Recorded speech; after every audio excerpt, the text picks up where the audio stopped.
Traseism politic exploziv. Un senator ales pe listele SOS România fuge la PNL și primește direct conducerea unei filiale. Adrian Peiu a anunțat oficial, direct din plenul Senatului, că a părăsit tabăra extremiștilor pentru a se înrola în rândurile liberalilor. Surpriza uriașă abia acum vine. Deși proaspăt aterizat în partid, Peiu nu intră ca un simplu soldat de margine.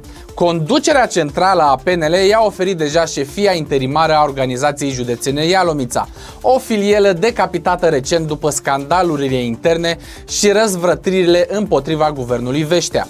Deputatul PNL Ionel Bogdan a respins public ideea că această funcție ar fi recompensă politică, afirmând că este vorba doar despre o preluare temporară pentru reorganizare.